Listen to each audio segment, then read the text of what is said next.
championship story. And in Charlotte, North Carolina, Damon Bradshaw's hometown, Jean-Michel Bayle finally got himself up to speed, beat Stanton, a Honda sweep. Bradshaw was back in the back and struggling a little bit. And so lo and behold, what looked like a Damon Bradshaw runaway early in the year suddenly became a true battle, a three-man battle for the title. And when things start going bad, it seems like they're compounded and they get even worse. That's what happened with Damon Bradshaw. On to Indianapolis, and would you look at that?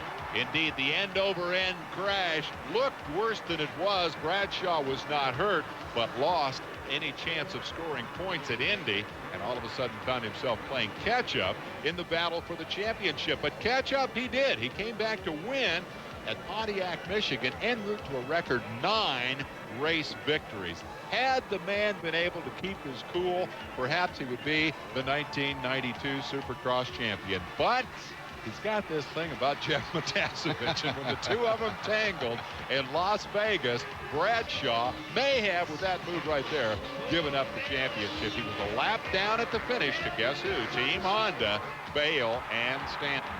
From Las Vegas, the series moved to Dallas, the home of the Cowboys. Damon proved to be up to riding any type of a mount rodeo style, went on to take the win. Then he went to San Jose, where he scored 2 in a row. Bradshaw was back on top of his game. But the San Jose story was the demise of Jean-Michel Bayle's hopes right there. He hits the Bayle, dislocates his shoulder, and effectively loses any hope of repeating as the series champion. It would be his teammate Jeff Stanton and Damon Bradshaw who would battle for the crown, and indeed who would have a pretty good race for the win right here in San Jose. Look at the pass by Bradshaw as he gets around both Matiasevich and Stanton, and that is indeed the record 9th win of the season. And that set the stage for the season finale. All Damon Bradshaw needed to do was finish third at the LA Coliseum. For him, it should have happened in a cakewalk, but it didn't.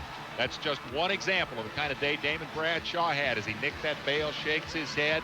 Here's the indication. You got to pass Guy Cooper to win the championship. Keep in mind, Bradshaw was riding with an injured knee from an outdoor race. He did not use that as an excuse. He simply said, I choked. Stanton did what he had to do. He won the race and thus claimed his 3rd Supercross title. Damon Bradshaw, very, very frustrated and disappointed in defeat, comes back this year to try to make right what got away from him a year ago. Stanton will try to defend his title, and it's time to hear from him now. Let's go to one of our 2 pit reporters tonight, Art Ekman. Thanks, Dave. We're with Damon Bradshaw. Damon, last year you won the unprecedented 9 races, but barely missed the title. It was such an emotional moment. Could you put that out of your mind going into this year? Well, it was hard. You know, I did it at the end of last year. This is a new year, and I'm looking forward to it. And same strategy and the same attitude and the mental preparation, and you know, all the bikes and everyone is going to go at it the same way we went at it last year. We've made a couple small changes, but I think it worked for us last year. Just hopefully we'll come out on top. The fans are anxious to hear about your knee, the rehabilitation. Are you going to be able to go strong from the beginning? Yeah, I'm going to be 100%. I'm going to go out and ride as hard and as well as I possibly can. But everything is 100%. The bikes, you know, my knee, me, everything. So we're looking forward to doing good. Okay, there are 2 riders who have won 3 Supercross championships. One, of course, is Bob Hurricane Hanna, and he's with the other one right now. Bob? Thanks, Art. At the end of this season, we might very well be talking to the only man ever to win this Supercross Series championship 4 times in a row. Are you ready to kick me out of the record books that early? I sure am. Anytime I can win a championship, I'll go ahead and do it. Last year was a great year. It was exciting. Went right down to the wire. I sure hope it didn't go that far this year. That brings the next question. Bradshaw won 9 events last year. Your strong points were consistency every week. Is that what you're looking for this year? Yeah, I'm going to be consistent. That has won me a lot of championships. It's won me 6 championships. And only winning 3 races last year, I wasn't happy with that. So I want to win more races, more Supercross races, come out strong, finish strong, and win that championship one more time. Last year's chase went right down to the wire. I think the 93 season is going to do just that, right down to the wire. Larry, I have no doubt this thing will go down to the wire. I want to know if it's going to be a 2-man battle, Stanton and Bradshaw, or will there be some new faces in it this year? I think you'll see some new faces, faces that actually were around last year. They're going to be just a little bit faster in 1993. Mike Kidrowski, Mike LaRocco, the pair of Kawasaki riders, they're going to be in there. A couple of freshmen, if you will. They're newcomers to the ranks of 250s, but they have each won a pair of 125cc championships. Brian Swink, Jeremy McGrath. They're going to make a little bit of noise. Take a look at the veteran Guy Cooper. He may not, be there when the championship run is over, but I guarantee you he'll make some noise in the series. There are a lot of riders. Matasevich, just a lot of old faces, and they're all going to be cropping up now and then. LaRocco is, of course, the defending champion in the Orlando race. We'll be back to get to the season opener action right after this timeout.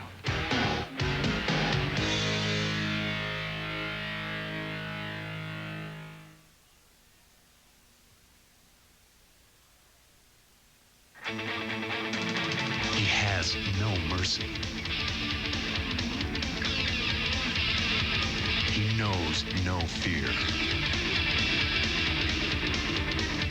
He feels no pain.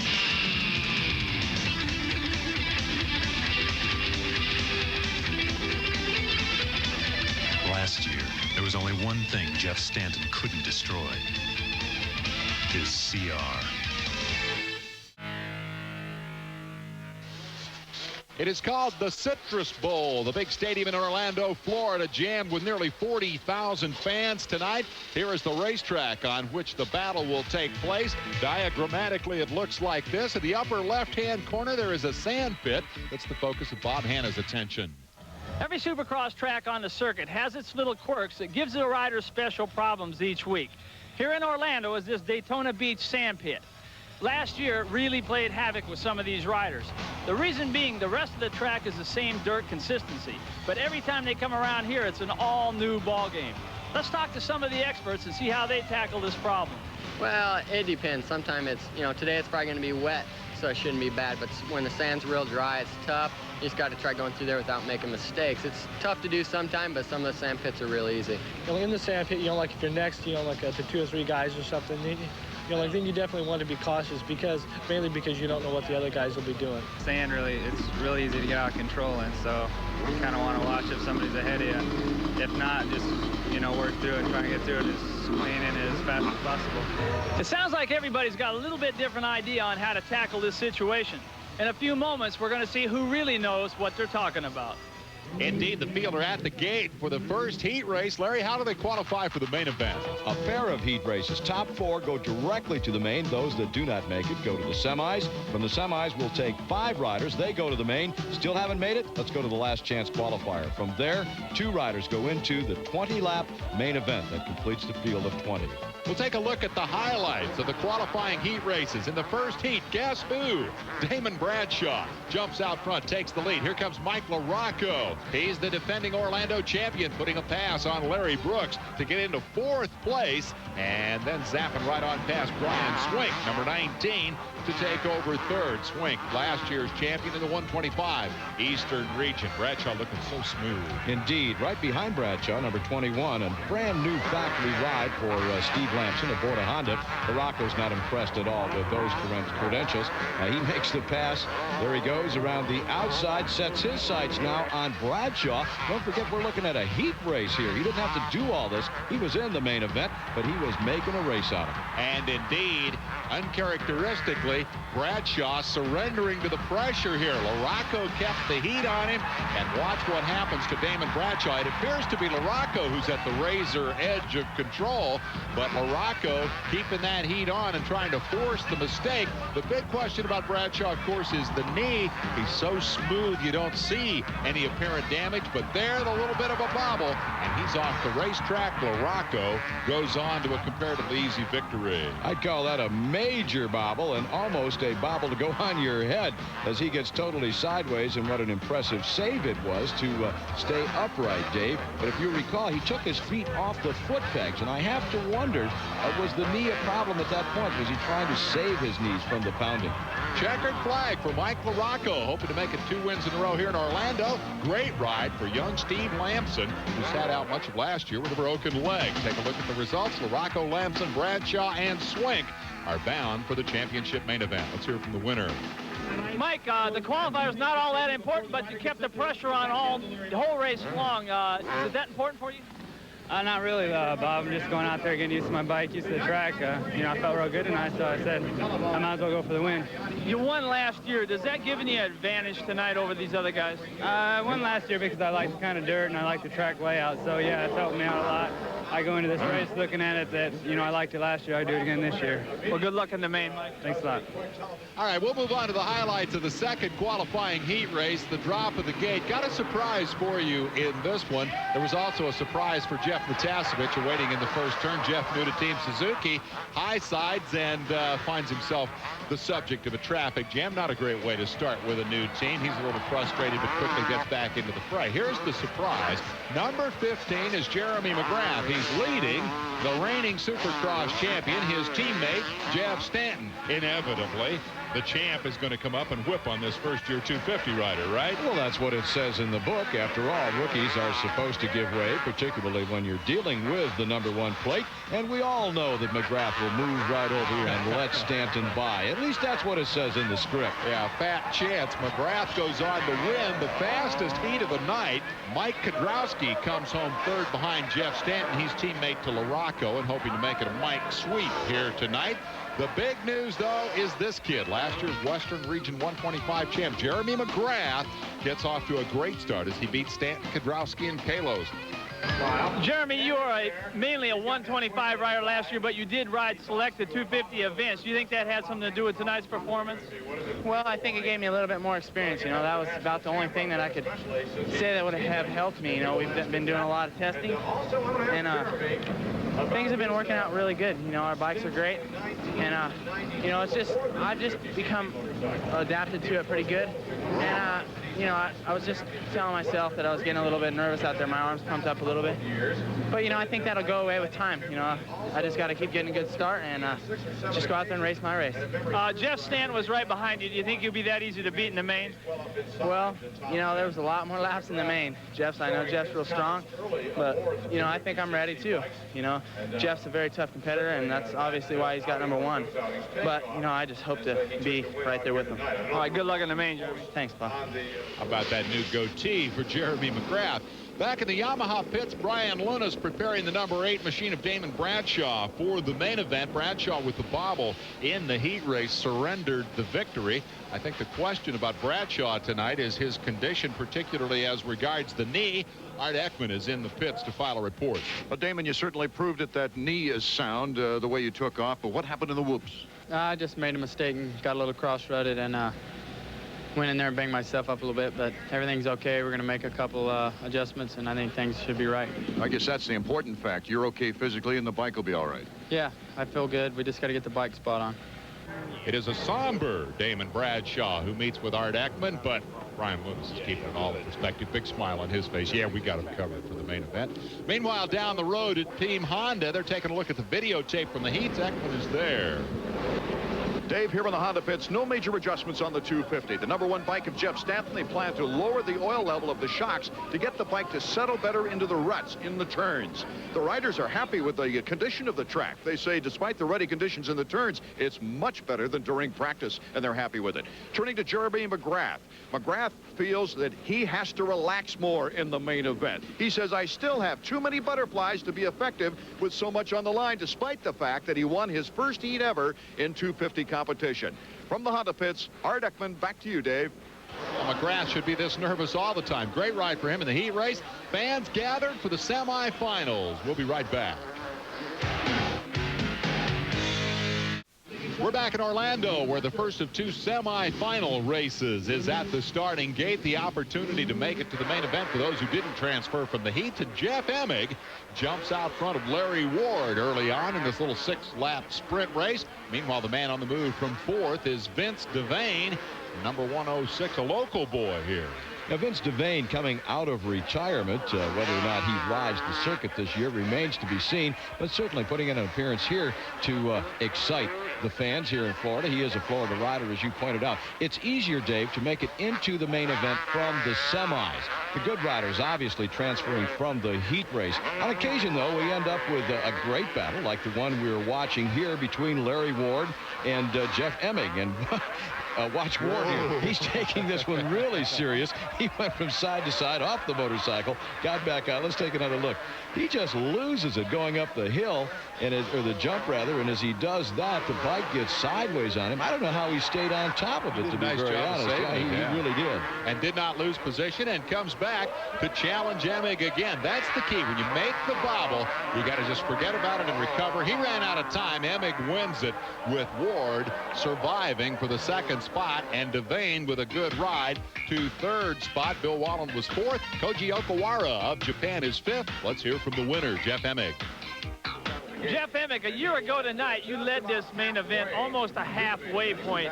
You looked a little more comfortable on the bike that night. Are you having any problems tonight? Yeah, you know, not making, you know, like any excuses. I've been a little bit sick this week though, and I just don't, you know, I just don't have any punch to me, you know. I think that'll affect you in the main event. Being 20 laps is going to be kind of hard, huh? Yeah, well, that was only 6 laps, and my stomach felt pretty weak, you know. But I'm gonna do what I can, you know, for Yamaha, you know, and for myself, you know, trying to get YZ250, you know, in the #1 spot. Well, get a little rest over there and good luck in the main. Thanks, Bob.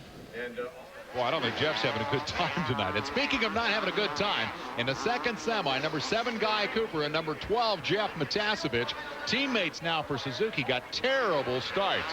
So here they are trying to work their way through traffic and at the same time trying to race each other handlebar to handlebar. That's like a bomb just waiting to go off right there. Matasevich has taken Cooper out 2 or 3 times in his career. Seems like it happened in consecutive weekends just about a year ago. And I think Cooper learned a lesson. Watch this move that he puts on Carl Vaillancourt. Gravity got the best of Vaillancourt there. Cooper and Matasevich go on without him, and he's thinking, those guys ride Suzukis too. Why'd he knock me off?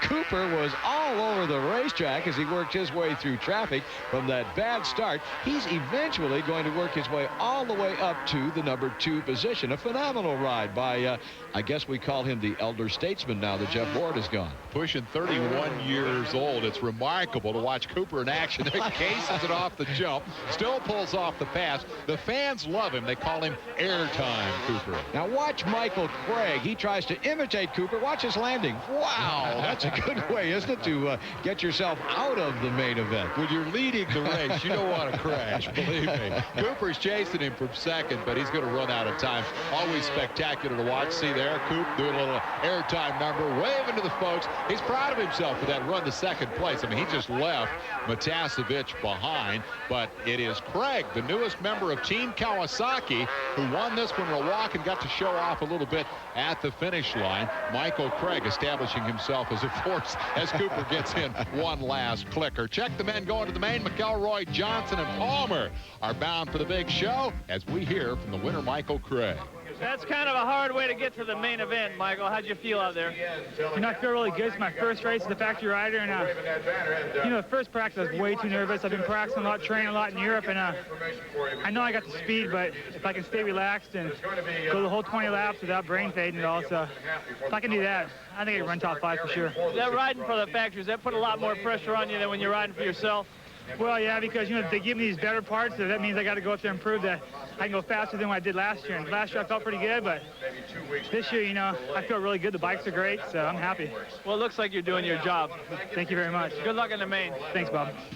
Always nice to see the new guys do well. Always nice to see Cooper performing at his optimum. And I think we should dispatch Art Ekman to the pits to find out more about this spectacular ride as Cooper came from deep in the pack to finish as the runner-up. Art?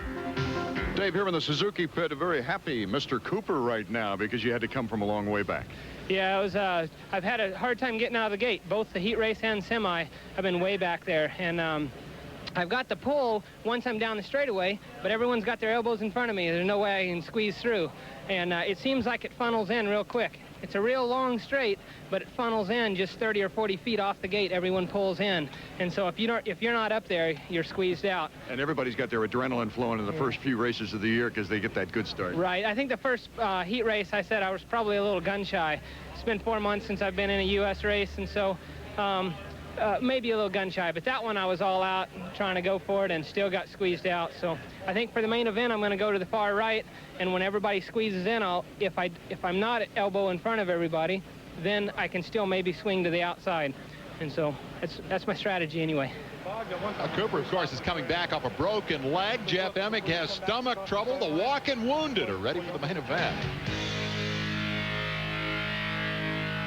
We're back at the Citrus Bowl in Orlando, and the action is the last chance qualifier. Quick highlights here is number 12, Jeff Matasevich, is definitely earning his money here tonight. He's got one last chance to get to the main event. And, of course, the last chance qualifier. Top 2 riders make it into the main. Unique thing here is Matasevich all night long has been battling other Suzuki riders. There they look at each other as they go over that big jump. They're great buddies off the track, and perhaps they were discussing what they're going to do after the race.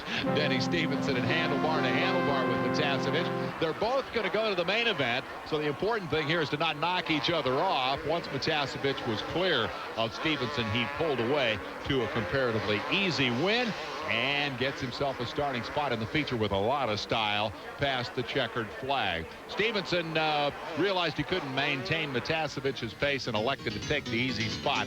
Let's go to Art Ekman with the winner, Jeff Matasevich. Dave, down here in the Suzuki pits, and we're talking with Jeff Matasevich. And Jeff, 20 laps before going to the main. It's a tough way to get there. How do you sum up things now as you look forward to the next try? Well, I figured some things out all during the week. We've been back here testing, but we've been testing in a sandy condition, so it's really tacky out there. And I just learned some more about the bike in those 3 races. I don't feel tired at all.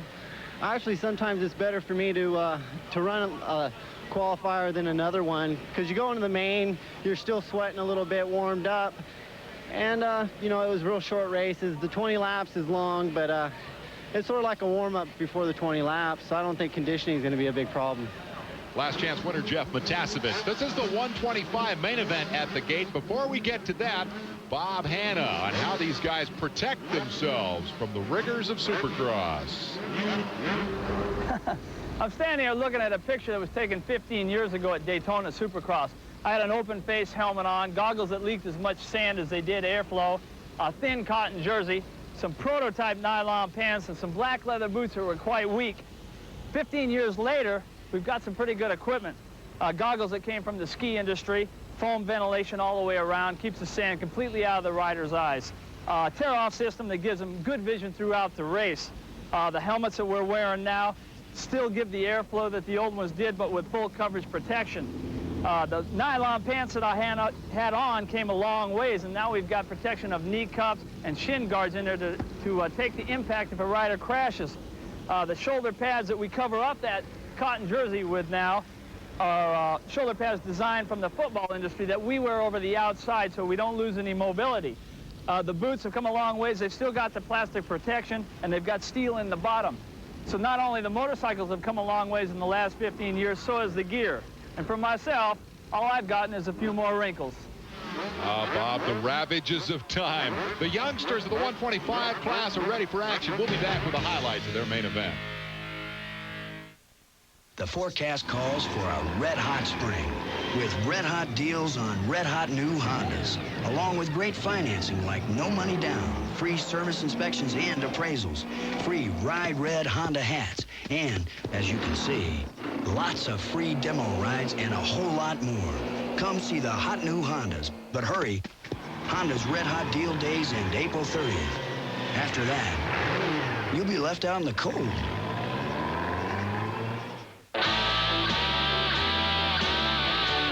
Do you want it? Do you really want it? If you want it, get IcoPro-Thermic Force at General Nutrition Centers. The 6-week program designed to help build the body you want. It's more than just pills and powders. IcoPro is the complete integrated conditioning program to help maximize your body's potential. You've got to want it. Really want it. IcoPro-Thermic Force, you've got to want it. Available at General Nutrition Centers, the authority in sports nutrition products.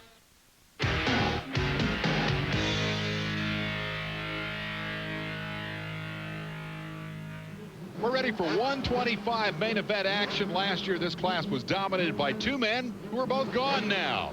Here's Art Ekman. With Jeremy McGrath and Brian Swink graduating to the 250 ranks, there is still a host of young talent eager and ready to show that they have what it takes to follow their footsteps. The 125 class is wide open.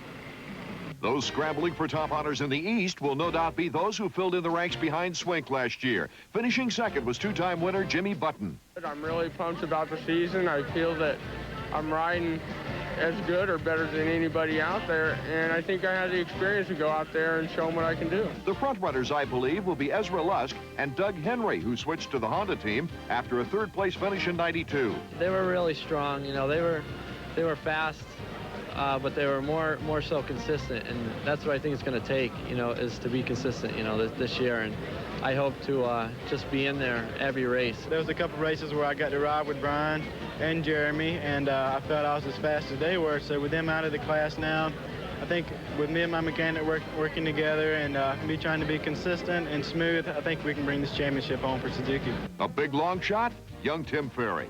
I won Rookie of the Year last year, and I feel really confident going into the event, and I have just as chance as winning as anybody else, and I want to be a #1 at the end of the year. The West Coast contenders for McGrath's title don't get their season underway until next week at Houston, but we'll get a good indication as to the favorites in the East tonight. Back to you, David Leary. And straight to the action as we check out the highlights of this 125 main event. Field coming to the gate inside 30 seconds away from the start. Start is always critical in Supercross, and it's tough to get one of these 125s off the gate. RPMs are the key. They rev the motorcycles. When it goes sideways, you'll notice the hands start turning on the throttle in anticipation of the gate dropping. 125 main event gets underway with a good charge to turn #1 and a big tumble in the back of the pack. The early lead belongs to number 43. It's Ezra Lusk, who has a hole shot over the DGY Yamaha teammates Chad Pedersen and Jeff DeMent. Lusk, who really was strong in this class a year ago and learned a lot, as he said, from Brian Swink, the class champ, gets the hole shot, and that's bad news for the rest of these guys. He's got to be considered the pre-race favorite. I'm not sure in the 125 class that you can have a pre-race favorite. Evenly matched motorcycles, and the talents of the riders all pretty much equal, Dave. Now we're looking at second and third, the DGY Yamaha teammates. Right behind them, rider number 16, just putting in an appearance aboard the factory Honda. That's Doug Henry. He's caught up with the front runners. He makes a move on Jimmy Button, who won a pair of 125 races last year, but Henry with a good line on the inside makes short work of him, and now he attacks the two DGY Yamaha riders. Henry's really charged and didn't get a great start. It's noteworthy, too, that virtually everybody at the head of the class here in the 125 division has changed motorcycles this year. A lot of competition for the starting spots on the teams. There's the move by Henry, picks up another position and sets his sights on the leader. Meanwhile, Button gets into a pretty good scuffle right here with Jeff DeMent. DeMent on the Yamaha, and Button now riding for Suzuki, and that becomes the battle for fourth, and there's the inside move, and give the spot to Button. Now Button sets his sights on rider number 28, Chad Pedersen, and I don't know, maybe he got just a little bit overly exuberant, but Button is going to have a problem here coming up. Yeah, right there. I'll say he had a problem. Cased the jump and then went right over the handlebars. Not a great way to start your season. Boy, did he ever. When you case it, you come down with one wheel on one side, one wheel on the other side. There's nothing there to take the impact except the engine cases, and boy, that makes for a hard landing. Up front, Jim Danforth gives the leader the signal. Ezra Lusk is 6 seconds ahead. And there's the confirmation from Doug Henry's mechanic. Indeed, 6 seconds is the gap to the leader, Ezra Lusk. And now I want you to watch Tim Ferry, last year's Rookie of the Year. He does the huge triple right into the hay bale and right on his head. He's okay. I'll tell you what, that's remarkable. Yeah, it is. We're going to see this from another angle. Now watch, he makes the jump okay, but watch where he lands. Bam! And he explodes that hay bale, and there's just too much of a cushion when the rear wheel comes down to that big pile of hay. He had the distance, but he was wide to the right as he came down off the racetrack, and his night is over. Now, 43 is Lusk. Look at the traffic jam behind him. The lapped riders become a factor here as Doug Henry, number 16, tries to get through this mess. Lusk gets around. Blue flag is out telling these guys to move over. They're not thinking move over. They're thinking race each other for position. And Henry, with the laps winding down, there's the blue flag, but Henry's got no place to go. Actually, the blue flag, I believe, if you read the rule book, does not say move over. It says do not race with a guy that is trying to pass issue. That's what it's all about. And they didn't. They were racing with each other. The net result for Henry was the same. They're 3 wide in front of him. He says, hey, I can't get to Lusk from here. I'm just going to settle back, take it easy. The mechanic Steinbrenner said, don't do that. Go get him back. Pete Steinbecker, he's just out there waving his arm saying, get out of the way, get out of the way. My guy's coming through. This guy's going nowhere. And Henry knows it. I mean, he knows he can't get around all 3 of these guys without getting himself in serious trouble. He'll take it if it's there, but he's not going to push the issue. And that's smart. I mean, he's caught out here. It's bad luck. It'd been great if he could have caught Lusk, but it just wasn't destined to happen. I suspect the AMA officials will have a thing or two to say to those 3 riders. Meanwhile, Lusk takes advantage, and he just pulls away from the field. He can look over his shoulder on the straightaway. He knows what's happening. Lusk takes the comparatively easy victory as Henry comes home with a runner-up finish. Give him credit. Smart ride. He could have done something crazy, tried to get through there and lost it all. And so the Georgia teenager, Ezra Lusk, who was so close a couple of times last year, scores his first win, says thanks to the motorcycle, pitches the costume in the crowd, and look at Jim Danforth. Is he happy?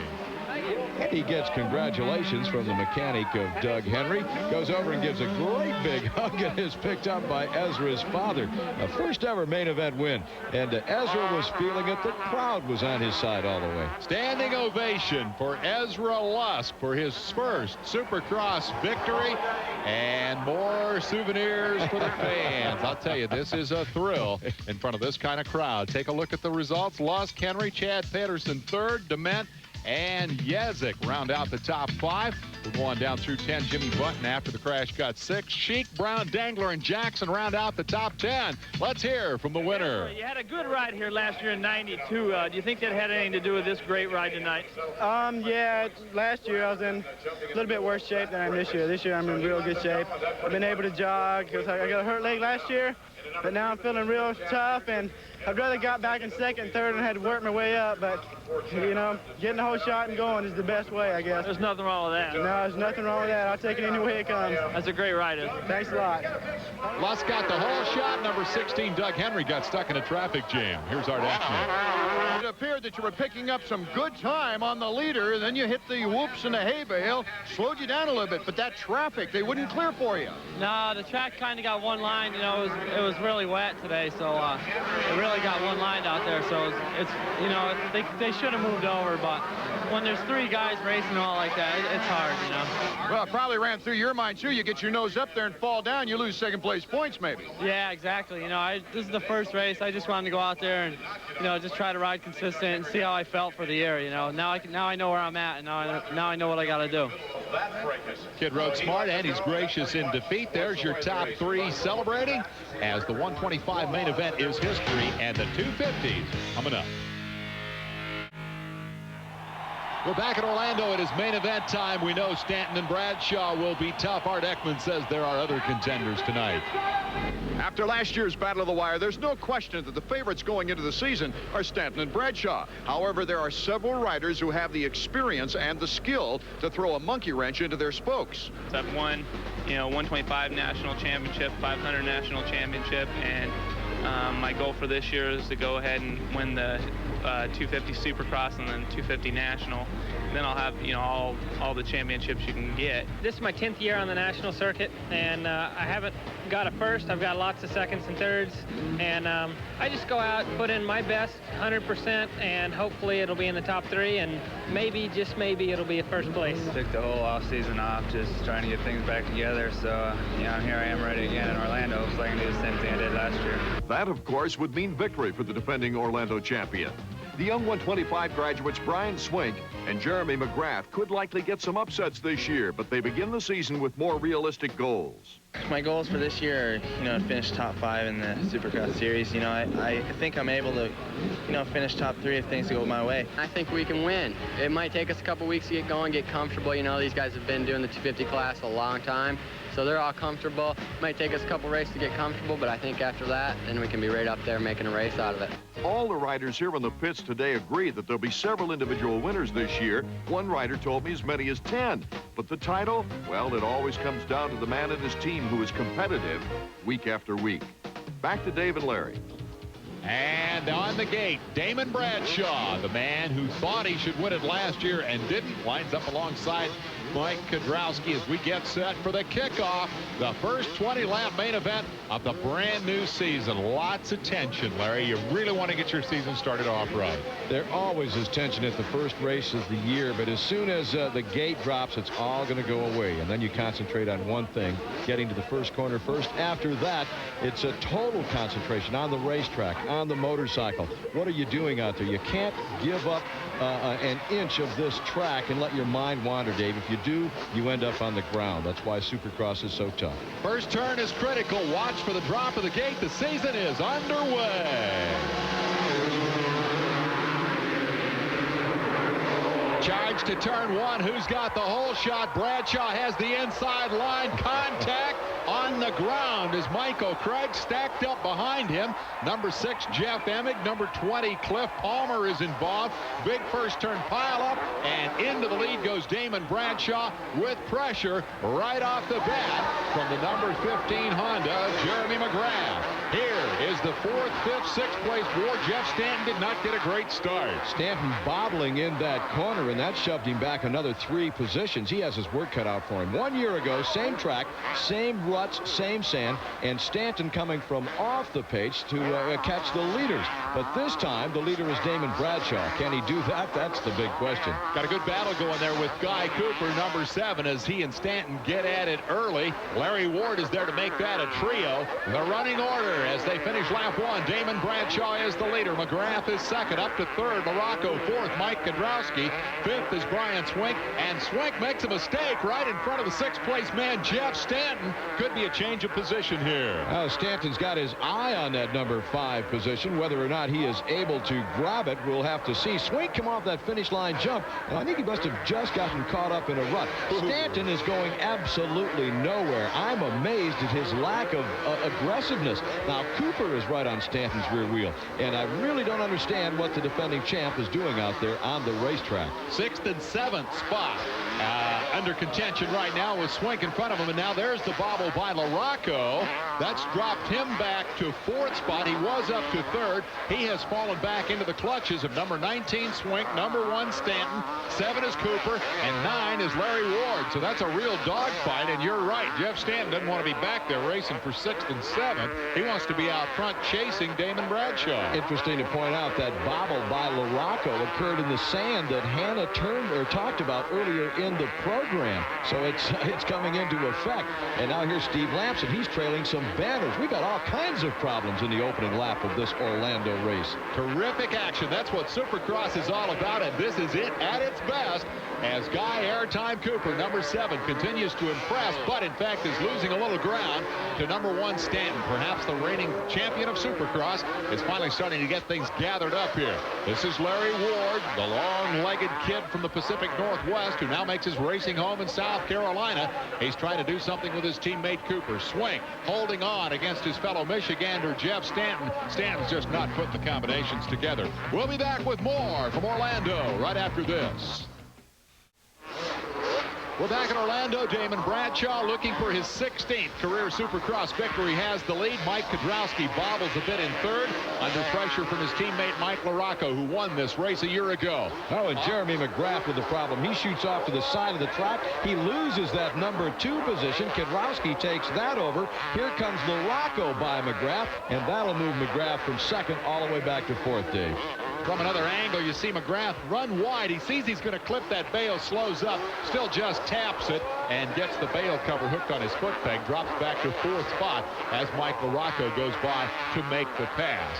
Up front, a 6-second Damon Bradshaw lead has begun to dwindle. The question is the knee, Larry. He hurt it mid-season last year. He sat out the entire second half of the season. This is only his 2nd race back. He ran a warm-up race a week ago. Yeah, I don't think the knee is a problem. You can see him. He's jamming both knees down to the ground. I think the knee is okay. What I think is hurt is his conditioning, Dave. He's not been on the motorcycle. His timing has to be off, and he's paying the price out there right now. And this is where really Stanton should be jumping all over Bradshaw. If he wants a chase at the championship, Bradshaw's going to fade in the early races. If this is going to continue, the conditioning being a factor, Stanton ought to be up there to take advantage of the situation and gain maximum points. Instead, it is Mike Kudrowski who is there to challenge Damon Bradshaw.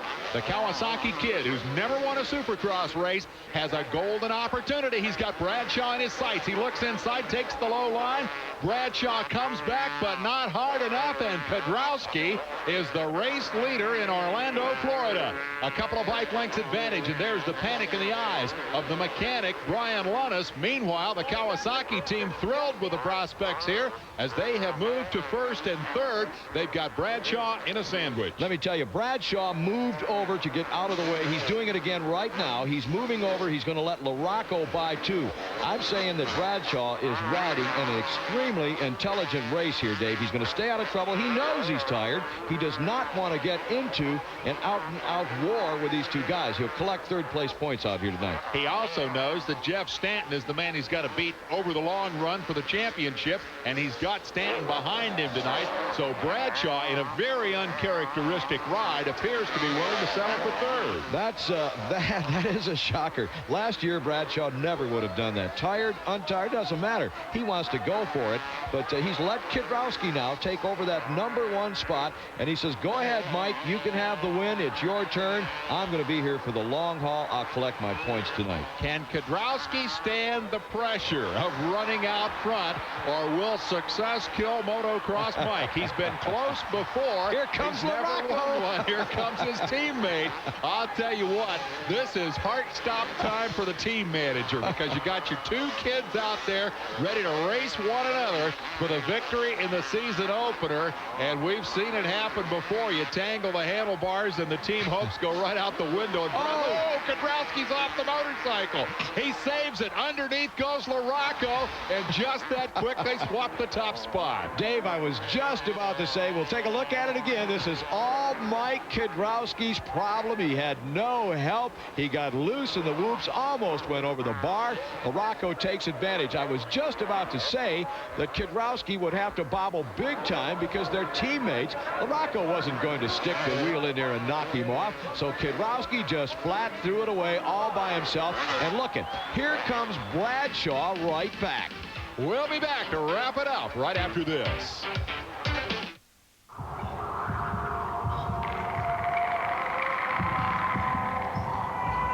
Mirror, mirror on the wall. The Suzuki Intruder. General Nutrition Centers can help you open the door to reach a new you.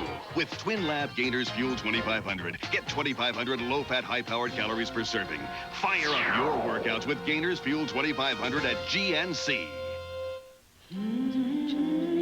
Communication is not crucial to our business. It is our business. I have a pet peeve about people who don't return phone calls. So if you don't hear from me, you can rest assured I'm probably dead. Century 21, rated best at selling homes. How far will your money go in buying an Intruder 800? Introducing Suzuki Get On It Flexible Financing. Want to see it again? Other programs include 0 down, low monthly payments, and first-time buyer. Get on it. We're back at Orlando. What an unbelievable outcome. Mike LaRocco leads on bike number 5 with Mike Kudrowski, number 3, in pursuit. Kudrowski did his best to crash both of them out of the race as he lost it right in front of LaRocco. He saved the motorcycle. LaRocco got around to make the pass and take the lead, and it looks like he's going to cruise home with his second straight Orlando victory. Who'd have thunk? I don't know. They're on the last lap right now, and all Mike LaRocco has to do is to keep from making the same type of mistake that Kudrowski made. That was just an unbelievable set of circumstances. Maybe, just maybe Kudrowski does not want to win. Yeah, right. LaRocco working his way through the sand pit for the final time. He's putting lap riders behind him. Kudrowski has given up the chase. And so for Mike LaRocco, who kicked off the season here a year ago with a victory and then struggled with injuries the rest of the campaign, 1993 is indeed that clean sheet of paper we talked about at the top of the show. He gets roosted pretty good there as he heads for home. Mike LaRocco making the final turn, headed for the 3rd win of his career, his 2nd in a row in Orlando, Florida. Big night for the Mikes as Mike Kiedrowski, his teammate, comes home with a runner-up finish. After all the Honda Yamaha talk, it's a great night for the green team. It certainly was. We go back 1 year ago. They did the same thing. Jeff Ward took 2nd place behind Mike LaRocco, then retired this year. But boy, they've got to be happy this year. Side by side, they tour the track. But you got to wonder under that helmet of Mike Kiedrowski, is he smiling or is he a little bit mad at himself? We'll be back to meet the winners right after this. Round 1 of the 93 AMA Camel Supercross Championship Series is history. Mike LaRocco has won it. Team manager Roy Turner there to pass on the accolades. Great way to start the campaign. Unbelievable way to start the campaign. Damon Bradshaw, though, gets my vote for the most impressive rider out there tonight. He knew when to back off, stay out of it. He didn't give them the win. They earned it, but Bradshaw held his position for the series standings. Let's go to Art Ekman with the runner-up. With our 2nd place finisher, Mike Kiedrowski. And Mike, it was a good, consistent race for you. Had a little problem in the whoops once in a while. Yeah, I got in the lead, and I was real smooth, being real consistent. And then, I knew LaRocco was behind me, and kind of got a little tense, he's a good rider, and he rides hard. And he was behind me, sticking his wheel in a little bit, and basically it was just me. I got 2/10 through the whoops. He wasn't near me, nothing, and my arms pumped up, and I kind of just lost it a little bit and bobbled, and he got by. So in retrospect, though, comparing it to last year, you're off and running well. Yeah, my bikes, I tested all season with them, and I can't blame nothing on my Kawasaki. Things running super, and this is the way we planned it tonight. Either me or Mike LaRocco would win, and he got it, and I got 2nd. So can't ask for nothing better for Kawasaki. Well, that 500 championship, does that add to your cool in situations like this? Yeah, I think it's added a little bit. I felt really good out there, and we'll just look forward to next weekend at Houston. Take a look at the top 10. LaRocco wins it. Kiedrowski, his teammate, 2nd. Bradshaw settles for 3rd. McGrath 4th. Jeff Stanton, not terribly impressive, in 5th. Guy Cooper, Larry Ward, Steve Lamson, Cliff Palmer, and Jeff Emick round out the top 10. Let's hear from the winner. 2 years in a row, you said you liked this dirt. You really proved that tonight. Yeah, things worked out real good once again for me. I came in the first race of the year ready to go, and if I can just carry it this year, I think our things are working good, so hopefully I can. That race, you dropped back to 5th, but made a mistake, and then you hard charged back to front. What happened? Yeah, I fell right out of the sand pit, and, I never give up. So, the bike's working really good, like I said, and I just came back as good as I could. Did you think you had lost it? I didn't want to think that because that would totally blow my drive. I said I can catch these guys. I did it once, so it worked out again for me tonight. Good job. Thanks a lot. All right, Larry, 40,000 fans on hand, and they see some surprises here tonight. Big surprise. Number 1 in my book was Jeff Stanton. His lack of aggressiveness. He just did not perform the way a national champion should perform if he wants to win another Crown Day. Might Mike LaRocco be a challenger to the Stanton-Bradshaw dominance of Supercross? We'll find out as the series moves on to the Houston Astrodome next week, right here on ESPN. I'm Dave Despain for Larry Myers, Bob Hanna, and Art Ekman. We'll see you next week.